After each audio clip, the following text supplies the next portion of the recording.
Bismillahir Rahmanir Rahim. Dear viewers, in the previous session, we were analyzing the accounts which have been reported in history, which mention that Abdullah ibn Masud, one of the very celebrated companions of the Prophet Muhammad sallallahu alaihi wasallam, did not regard the Muawwidhatayn, or the last two surahs of the Quran, to be part of the Quran. We had seen some of the representative texts in this regard which have been recorded in various books of hadith. And in the previous session, we had also seen how some of our previous authorities have critically analyzed them and have sought to reject these accounts. We had gone on to analyze and summarize actually the opinion of Al-Baqillani and Abdul Latif Rahmani, two of our very worthy scholars of the past, who have critically analyzed these accounts and told us and have put forward this conclusion that they lack authenticity and therefore they cannot be relied upon. Today, inshallah, we will not only critically review the review of these two celebrated authorities, but also we shall see how some more points of criticism, if they arise on the text, can be added to it.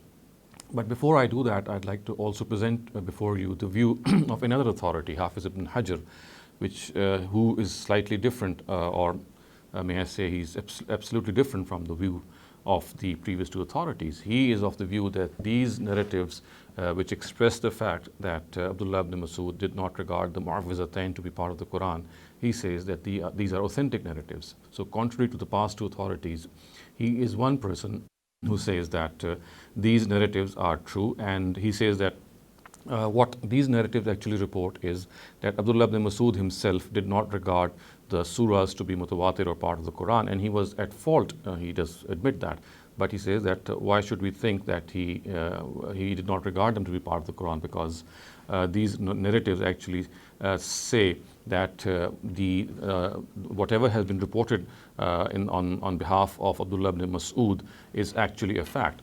He says that he did not regard these surahs to be part of the Quran because, in his own opinion, which Ibn Hajar concludes or exceeds, was different from the rest of the ummah, was that he genuinely thought that they were not mutawatir and therefore they were not part of the Quran.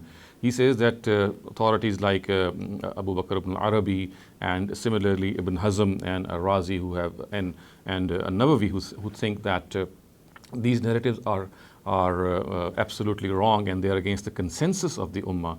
He says that he would not agree with them that they are against the consensus of the ummah, because he thinks that this consensus developed over a period of time. So it was about after a period of time that this consensus developed, and it was only after that consensus had developed that if someone had rejected these narratives or these surahs to be part of the Quran, then he could have been called to account. So he says during the time of Abdullah ibn Masud, the consensus and the tawatur was being developed in the ummah, and once it was developed, and this happened after he had passed away, that this tawatur was actually established. So therefore, in his own times, since it was not fully established, so if he regarded them to be non-mutawatir, then this is something which can be accepted. But however, in his own view, Ibn Hajar, he says that Abdullah ibn Masud was sincerely at fault. He was not. He did not commit any advertent fault. He honestly believed what he thought to be true. But the fact is, in his own opinion, Ibn Hajar's opinion, these are mutawatir. But we should exceed that a person of the authority and caliber of Abdullah ibn Masud had actually erroneously believed so, and the reason for this error, as I said, was that the consensus in tawatur was developed over a period of time, and this developed, according to Ibn Hajar, after Ibn Masud had passed away. We shall see how this view stands the test of criticism later on. But now let me, viewers, also present my own opinion on the critiques of Al-Baqillani and Abdul Latif Rahmani, which I had summarized in my previous talk. Now, if you recall Al-Baqillani's critique, I would suggest that three of his points are very, very pertinent and very valid, and they actually lay the foundations of a very sound critique on these narratives. So the first of his critiques, which stands very, very firmly, is that according to him, if such was the case that Abdullah ibn Masud had rejected the last two surahs of the Quran to be part of the Quran, then there would have been an immense debate which would have gone on between him and the rest of the companions, because the rest of the companions regarded these two surahs to be part of the Quran. And therefore, had it been so, this debate would have been reported in history. This debate would have been recorded in history, and the lack of this record clearly shows that this is something which is wrongly ascribed to him. He also says that Al-Baqillani also critiques, one of the points of his critiques is that had this been the case, history would also have recorded either the rejection or corroboration of the students of Abdullah ibn Masud in this regard. So just as Abdullah's companions would have differed with him or debated with him in a similar manner, his students would have reported something in this regard. Either they would have corroborated his view or they would have rejected his view. So this is also a very important critique that he has put forth. Similarly, his critique that it is reported in certain narratives that he would delete the Muawwidhatayn from some of the Masahif or some codices is also very strong, which I have already summarized before you. However, viewers, a couple of points that he has raised seem to be doubtful as far as I am concerned. If you recall, he had also said that Abdullah ibn Masud should have cited a reason for his rejection of these two surahs, because this was something very important. Then it should not have been summarily dismissed by him. He should have come forward and said that this is the reason that I am not regarding them to be part of the Quran. My own personal opinion is that this is not a very strong critique, because when someone says that this is not part of the Quran, this is reason enough for him to reject the Quran because of his own reasons. And this is also very, very prominent on record that he has said in some of the other narratives that these are two supplications or two du'as in general, which the Prophet had taught to seek refuge with the Almighty. So here, in fact, he is giving a reason.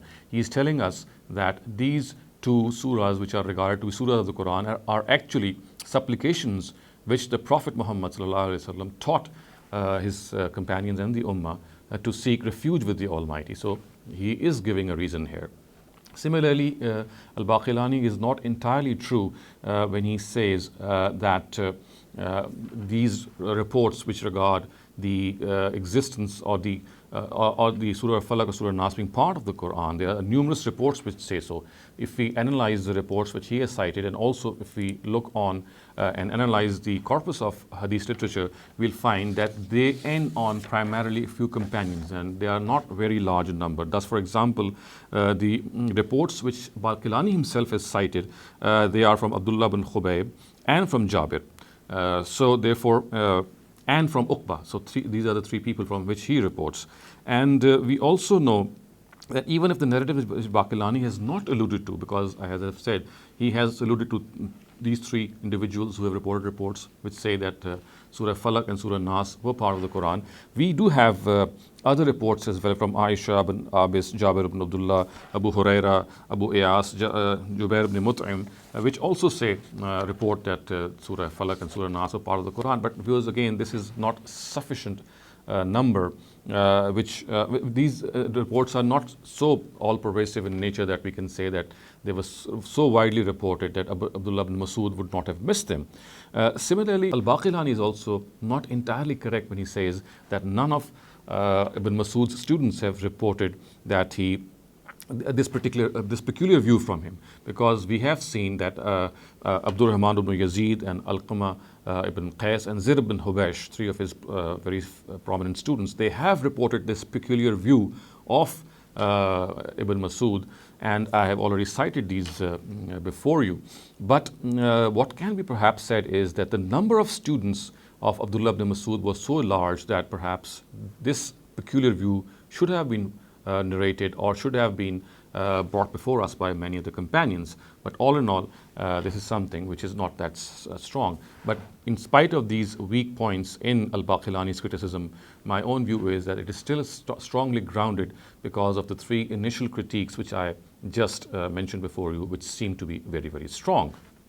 Now, viewers, let us analyze the critique of Abdul Latif Rahmani. And if you recall, he had divided these narratives into three categories, and each category being reported by a student of Abdullah ibn Masud. And he had actually, if you recall, criticized each of these three categories in his own vein. As far as Abdur Rahman ibn Yazid's narratives are concerned, it becomes evident that all of them are common in mentioning that Abdullah ibn Masud would delete the Muawwidhatayn from the Quran. And this is what is a summary or a bottom line which we can take out as far as the fact is concerned, that Abdur Rahman ibn Yazid's narratives record that actually he would delete the Muawwidhatayn, he would strike them off. This is something which is very common. Now, against this view, we have already seen Baqillani's criticism, and I think it is very strong as far as the strong points are concerned, which I pointed out. The primary criticism of al-Baqillani is very strong, and similarly, the implication of deletion is also something very strong, which al-Baqillani has commented upon. But however, there are two areas in which Rahmani is not entirely correct, and he needs to be. This view ascribed to him has these two weak points. He has claimed, as you would remember, that this word innahuma, this expression innahuma laysata min kitabillah, which means that these two are not part of the book of God. If you recall, he had said that this has only been reported by Abdur Rahman ibn Yazid. This is not correct, because there is at least one narrative which is reported by Zir ibn Hubaysh, which says that which has these words innahuma laysata min al-Quran, and this is found in the Sahih of Ibn Habban. And also, viewers, another point in which Rahmani is not entirely correct is that he has said that all the narratives which report this lack of mention, this lack of the Muawwidhatayn being part of the Quran from Abdur Rahman ibn Yazid, he says that all these narratives have Abu Ishaq as-Sabi'i and Amash as well. So both of these personalities are present according to him. Now, if you can see the chart being displayed before you, Rahmani is not correct. There are narratives in which obviously he's correct on one part, and that is that Abu Ishaq as-Sabi'i is present in all the narratives, but Al-Amash is not present in all the narratives. So his claim that Abu Ishaq and Amash both are present in the narratives which report this view of Ibn Masud is not correct. There are narratives in which Amash is not present. So his contention was Abu Ishaq and Amash both are simultaneously present in these narratives. But whereas you can see on the chart, Abu Ishaq is the person who is common to all the narratives, whereas Amash is not. And we know that Abu Ishaq is a mudallis, and it has already been pointed out that Abdur Rahman ibn Yazid's narratives are mu'an'an, so they have the an'ana. So therefore, this is a very valid criticism. As far as Al-Amash is concerned, as I said, he's not present in all of the narratives, but he's present in some. And according to Yahya ibn Ma'in, his pupil Usman ibn Sa'id al-Darimi declares that Amash is guilty of the worst form of tadlis, which is called the tadlis of tasbiyah. And viewers, if you can see from the chart that from in the other two parts of this chart in which we find different people other than Al-Amash, we find Shoba and Sufyan, as you can see from the chart as well. So in this regard, it also needs to be submitted that though some authorities regard, or I would say many authorities regard Sufyan ibn Sa'id as-Sawri, in spite of acknowledging tadlis him to be something very worthy, he's regarded as a very worthwhile person. But in my opinion, tadlis is something which cannot be tolerated at any level. And it may also be noted that all the three narratives which are reported from him in this regard, from Sufyan in this regard, from Abu Nu'aym, and the three people, as you can see on the chart, are Abu Nu'aym, Waqi, and Abu Asim. All the three have the an'ana. So therefore, this is something which has to be noted. In the other branch, you can see, which is reported from Shoba, Hafs ibn Umar al-Hawzi is regarded to be trustworthy. However, Yahya ibn Ma'in was not satisfied with him. Although he's been regarded to be trustworthy by other authorities, but Yahya was not satisfied with him. And according to Yahya ibn Ma'in, the other person from Shoba is Muhammad ibn Kasir, and he says, لا تكتب عنه ولم يكن بالثقة. And his narratives are not worthy of being written unless they are corroborated by other narratives. And he also says, وَلَمْ يَكُنْ بِالثِّقَةِ. He is not at all trustworthy. So this is my comment on Abdur Rahman ibn Yazid's narratives, the way they have been put forth by Abdul Latif Rahmani. Now, as far as Abdul Latif Rahmani's critique on the narratives which are reported by Alqama ibn Qais is concerned, here also, viewers, you can see that the common point in all these narratives is that Abdullah ibn Masud would delete the Muawwidhatayn, and therefore the criticism on this text of these narratives, which is a common text which is found in all the narratives, is that he would delete the Muawwidhatayn, and therefore this text invokes the same criticism. These narratives invoke the same criticism as the one by Al-Baqillani, the primary one which I have corroborated and which I have just described above. We also find that in this particular case, Alqama is actually referring to his opinion of Abdullah ibn Masud. It's not that Abdullah ibn Masud is referring to his stance in his own words. It is actually Alqama who is narrating Abdullah ibn Masud's stance. And in this regard, it also might be noted that Rahmani has faltered in one case, and he has wrongly attributed a second narrative to Alqama ibn Qais. If you can just view the previous lecture, I had read out before you the 4 narratives which he thinks were recorded on the authority of Alqama ibn Qais. But if we look up these in the sources, we'll find that the second of these narratives that Alqama has cited is not actually which Rahmani has cited is not actually by Alqama. It is actually by Zir ibn Hubaysh and is found in the Al-Mawjam al-Awsat of Tabarani. Yeah, you can clearly see that. So that's a small omission on the part of Alqama ibn Qais, of Abdul Latif Rahmani. In this regard, another thing which needs to be understood is that the weakness in the chain of narration of these narratives, the way it has been pointed out by Abdul Latif Rahmani, is something very, very important. And he says that because of the presence of 3 narrators, which I have already described before you in my previous talk, and which you can see from the schematic illustration being displayed before you, that these are the 3 narrators which he thinks are not very strong and not very trustworthy. And you can see that Al-Azraq ibn Ali, As-Salt ibn Behram, and Hassan ibn Ibrahim. So these are the 3 people who he had pointed out earlier, and I would condone what he has said, that besides the textual criticism, the criticism on the chain of narration is also very strong as far as what he has put forth.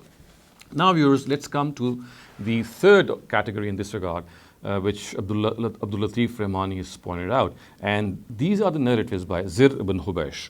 Now, Zir ibn Hubaysh narratives, if you recall, he had cited some narratives and then he had pointed out that these narratives contained discrepancies.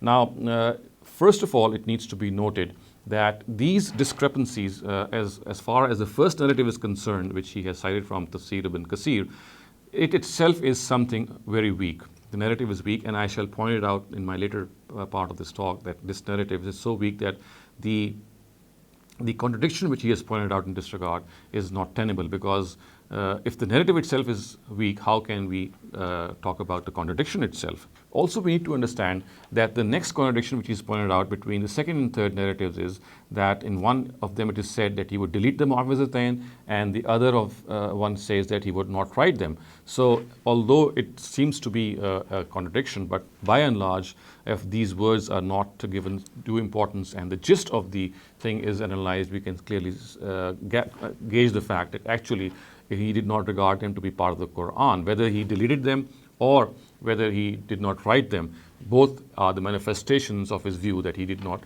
regard them to be the part of the Quran. Now, viewers, I would analyze Zir's narratives because they contain some very important clues, and I think that we need to pay more attention to what these narratives convey, because they might hold the key to this whole complex situation. Now, if we gather and collate all the narratives which Zir has reported from Ibn Masud, we can classify them in 4 broad categories. Now, in the first category, as you can see, is the narrative which is being displayed before you. It is recorded by Al-Bukhari, and you can see that it is reported from Zir, and Zir actually poses a question to Ubay ibn Ka'b about the Muawwidhatayn. So, Ibn Masud is not even present here. So, Ubay is actually posed a question by Zir, and then Ubay replies to his question by saying that he was asked by the Messenger of God about them, that he asked the Messenger of God about them, and Ubay received a reply from the Messenger of God, and the reply was that the Prophet has been asked to divinely read, he's been divinely asked to read these surahs, and therefore he read them. And Ubay says that he read them, and the Prophet read them, and therefore he also read them, and the rest of the companions also read them. And so therefore, this is what the first category is. And in the first category, I would reiterate, are narratives in which basically Zir poses a question to Ubay regarding the Muawwidhatayn. Ubay asks the same question to the Prophet. The Prophet replies that he has been divinely told to read, and therefore Ubay said that he also reads and the rest of the companion also read. So this is the reply which he gives, and you can clearly see that this is a narrative in which Zir is relating a question to Ubay ibn Ka'b. Now, you can also see the shortened schematic illustration of these narratives being displayed before you. Now, let us come to the second category of narratives. The second category of narrative, the stance of Abdullah ibn Masud is related by Zir before Ubay. And again, this is from Bukhari. The previous report was also from Bukhari, and this is also from Bukhari. It's being displayed before you. I'm not going to translate it because I've already translated it before you in my previous talk. You can clearly see that the view of Ibn Masud is presented by Zir before Ubay. And the view itself is presented in vague terms. The words are, Inna akhaka Ibn Masud yaqul kaza wa kaza. So Zir is actually telling Ubay that your brother Ibn Masud says such and such things about the Muawwidhatayn. And if we analyze various narratives, different narratives, we can see that the stance of Ibn Masud, which he's narrating, would be that he did not write it, he did not regard him to be part of the Quran, and he would delete them. So all these three stance views have been reported by him. So we can fill in the blanks that when he was saying that your brother says such and such a thing, it could be perhaps these things that he is referring to without specifying them. So this is the second category, and you can also see its schematic illustration being displayed before you. Now, using the third category, Zir reports from Ibn Masud, who says that the Prophet was asked about these two surahs, which are the Muawwidhatayn. He replied that he had been asked to read, and that the people should also read the way the Prophet has read. And as you can see, this is a summary of the narrative which is being displayed before you, which is from Al-Mawrid al-Kabir of At-Tabarani.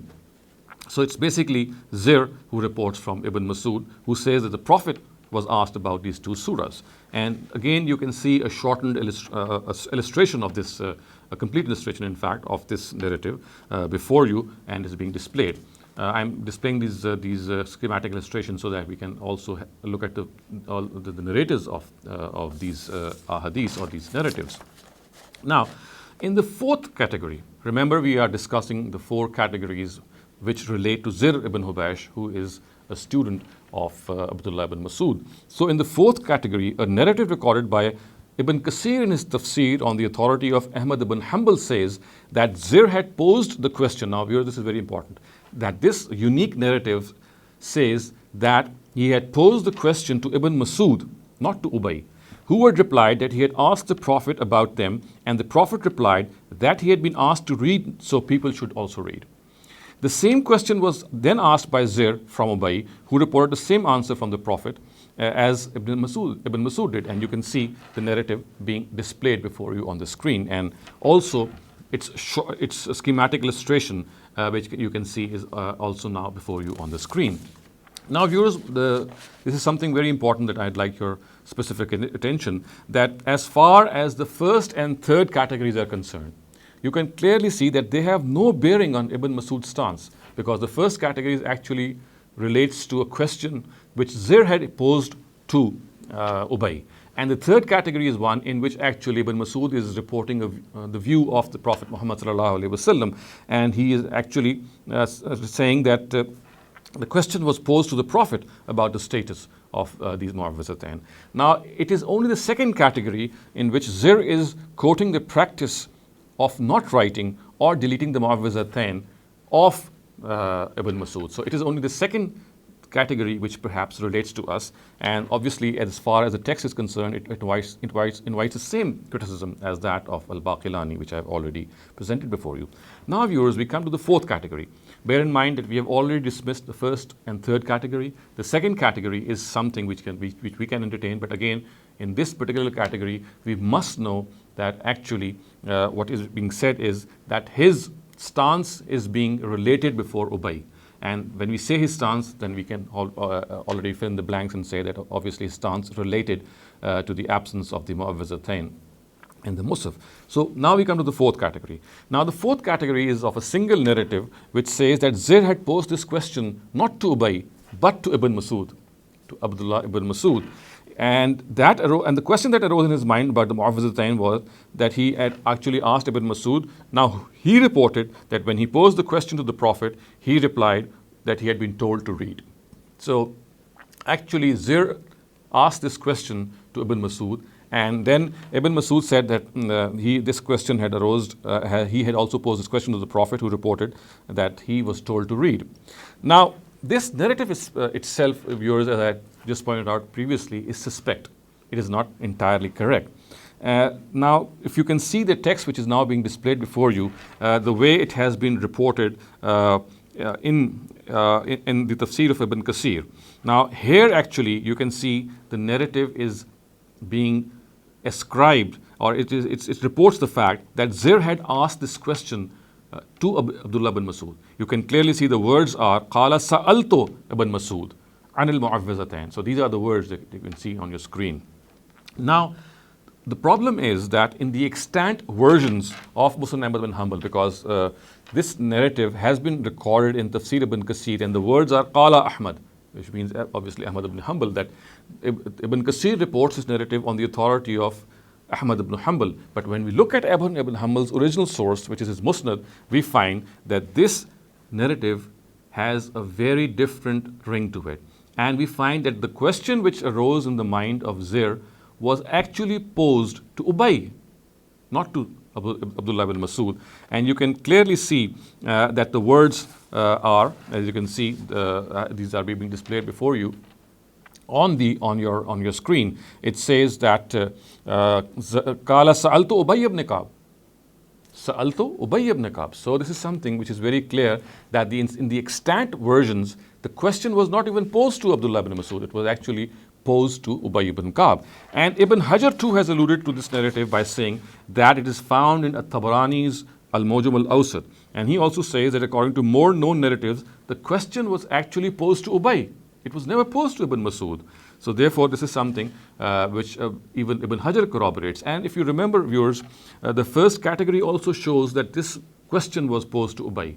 So all this data actually is sufficient to tell us that the question was never asked to Ibn Masud, which is the fourth category, and which is actually recorded by Abdul Latif Rahmani on the authority of Tafsir ibn Kathir. But because when we look up the source of Ibn Kathir, which is Ahmad ibn Hanbal, we find that the question was posed to Ubay and not to Ibn Masud himself. So therefore, this fourth category also stands questionable, and we cannot regard it to be of any value or of any worth. So this is a summary of these four categories. The first and third do not relate to Ibn Masud. The fourth also does not relate to Ibn Masud because it was erroneously reported for him. It actually relates to Ubay. Only the second category relates to him. But again, it invites the same criticism as that of Baqillani's primary criticism that I have read out before you. Now, viewers, let me also make a further point so that we can find out what exactly is the final conclusion in this regard. If each of the four categories refers to we find that there's one thing which is very common. So the words actually were قَالَ لَنَا فَنَحْنُ نَقُولُ, something to the effect that I was told, so I read. قَالَ لِي فَقُلْتُ لَهُ. I was told, so I read.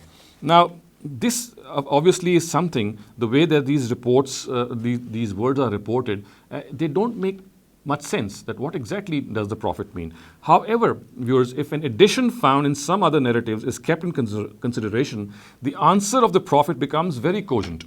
In the current scenario, when the words are Qila li fakultu, I was told, so I read. What was told and what I read is obviously something very vague. However, if we look up some of the other narratives, we'll find that the question which arose actually in the minds of Ubay and Zir was that the reply, we find that the reply recorded in some of the other narratives is that Qila li kul fakultu. I was told to say kul, so I said it. I was told to say kul, so I said it. This meant that the question in the minds was that actually whether kul was a part of the surahs Falak or Nas themselves, or whether it was a word which was just said by Gabriel by saying kul, say, and then the next words of the surahs were revealed, or they were recited by Gabriel. So viewers, what actually comes to mind is that perhaps the confusion or the question which arose in the mind of Zir and Ubay was that they thought that the Muawwidhatayn begin with the word kul, and they asked this question to the Prophet. Zir asked this question to Ubay. Ubay also had this question in mind. He said, I had also asked him, and the Prophet says that Qila li kul fakultu. So the question was that whether kul is actually a part of the surahs or not. So the Prophet in reply said, Qila li kul. He says, no, I was said that I should recite the word kul as well, which implies that the word kul is actually a part of the surahs and not a command from Gabriel, which says, read out. So the Prophet himself was just clarifying this point. So the point that arose in the minds of Zir and Ubay was whether kul was part of the two surahs. And the Prophet said, yes, it was part of the two surahs, because Qila li kul fakultu. I was told to recite kul, and I said kul. So viewers, this is, in my opinion, is the whole scenario. And obviously it has something which is arisen from narratives which are not entirely related to Ibn Masud, but they tell us exactly what perhaps the problem was in the minds of Ubay and in the minds of Zir. Now, as far as the interpretation of Ibn Hajar is concerned, I would not go along with it, because this is entirely wrong to consider the fact that the consensus of Tawatur was developed in later periods of time, because consensus in Tawatur, as I shall specify in one of my later talks, is something which develops from the source from which it actually originates.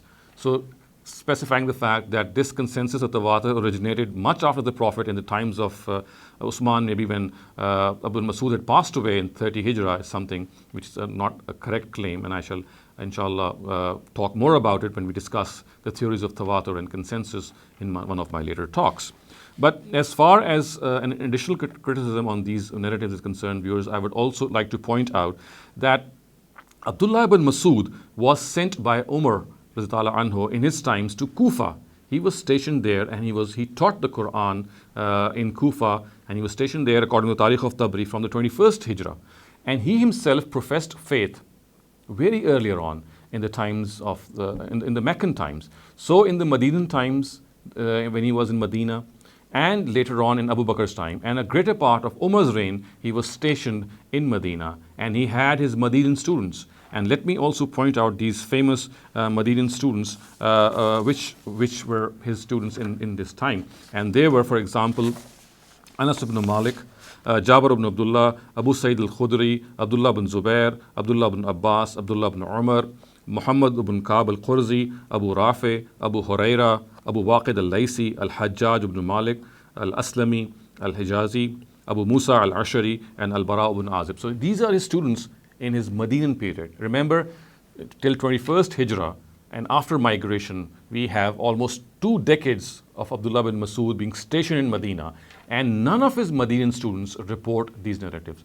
These are reported by his Kufan students who resided, who sprung up when he had gone to Kufa. So this is very strange that a person who had his initial students in Medina, who was stationed in Medina, who was a witness to the last presentation, the Arza Akhira, he still was not, his initial students did not report these narratives. So this is a very clear indication to the fact that there is something wrong, because his initial students did not report these narratives. So finally, viewers, I would sum up by saying that, as discussed earlier, that these are the narratives which have apparently no bearing on Abdullah ibn Masud's stance, which I have just discussed before you, vis-a-vis Ubay ibn Ka'b and Zir ibn Hubaysh, it was a question regarding the word kul, which arose in their minds. And I would say that if the following narrative is kept in consideration, one can even think that the same question could have also arisen in Ibn Masud's mind.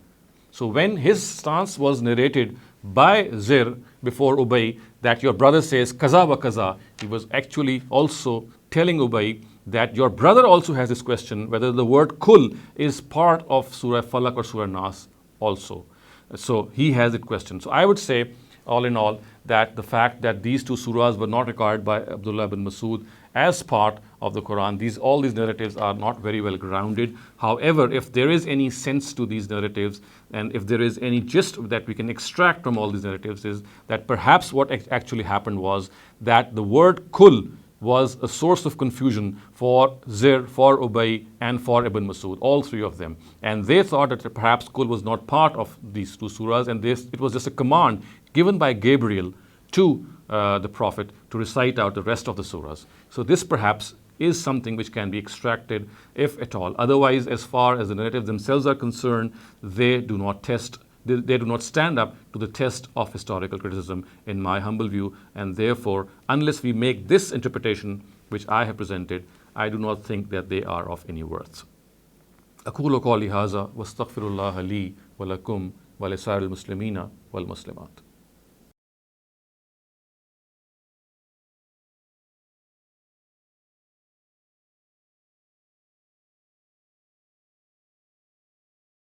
Al-Azraq ibn Ali